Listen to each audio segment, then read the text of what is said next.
6 days before the Passover, Jesus therefore came to Bethany, where Lazarus was, whom Jesus had raised from the dead. So they gave a dinner for him there. Martha served, and Lazarus was one of those reclining with him at table.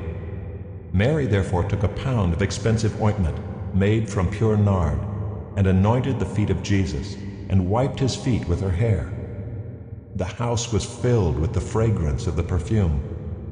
But Judas Iscariot, one of his disciples, he who was about to betray him, said, "Why was this ointment not sold for 300 denarii and given to the poor?"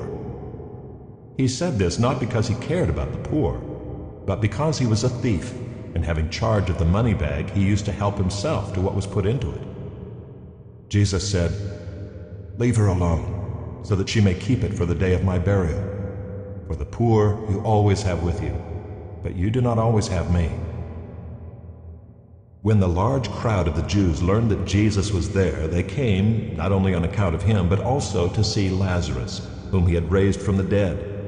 So the chief priests made plans to put Lazarus to death as well, because on account of him, many of the Jews were going away and believing in Jesus. The next day, the large crowd that had come to the feast heard that Jesus was coming to Jerusalem. So they took branches of palm trees and went out to meet him, crying out, "Hosanna! Blessed is he who comes in the name of the Lord, even the King of Israel." And Jesus found a young donkey and sat on it, just as it is written, "Fear not, daughter of Zion. Behold, your king is coming, sitting on a donkey's colt." His disciples did not understand these things at first, but when Jesus was glorified, then they remembered that these things had been written about him and had been done to him. The crowd that had been with him when he called Lazarus out of the tomb and raised him from the dead continued to bear witness. The reason why the crowd went to meet him was that they heard he had done this sign. So the Pharisees said to one another, "You see that you are gaining nothing. Look, the world has gone after him." Now among those who went up to worship at the feast were some Greeks. So these came to Philip, who was from Bethsaida in Galilee, and asked him, "Sir, we wish to see Jesus." Philip went and told Andrew. Andrew and Philip went and told Jesus. And Jesus answered them, "The hour has come for the Son of Man to be glorified. Truly, truly, I say to you, unless a grain of wheat falls into the earth and dies, it remains alone. But if it dies, it bears much fruit. Whoever loves his life loses it, and whoever hates his life in this world will keep it for eternal life. If anyone serves me, he must follow me, and where I am, there will my servant be also. If anyone serves me, the Father will honor him. Now is my soul troubled, and what shall I say? Father, save me from this hour? But for this purpose I have come to this hour. Father, glorify your name."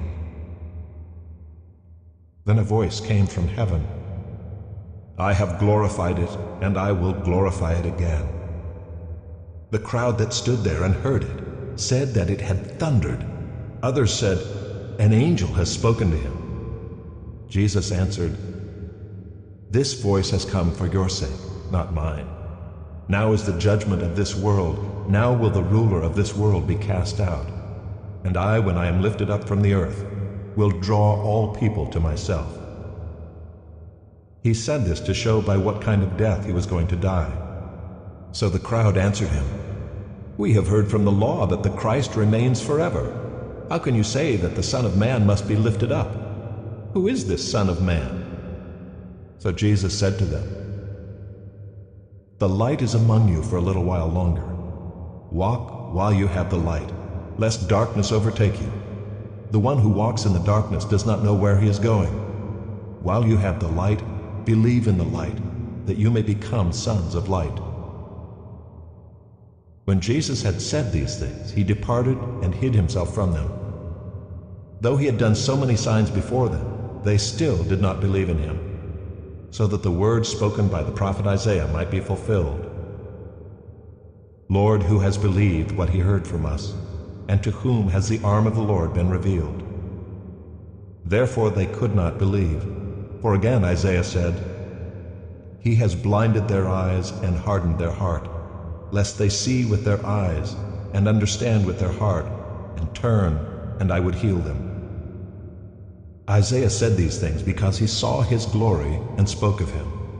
Nevertheless, many even of the authorities believed in him, but for fear of the Pharisees they did not confess it, so that they would not be put out of the synagogue, for they loved the glory that comes from man more than the glory that comes from God. And Jesus cried out and said, "Whoever believes in me believes not in me, but in him who sent me. And whoever sees me sees him who sent me. I have come into the world as light, so that whoever believes in me may not remain in darkness. If anyone hears my words and does not keep them, I do not judge him, for I did not come to judge the world, but to save the world. The one who rejects me and does not receive my words has a judge. The word that I have spoken will judge him on the last day.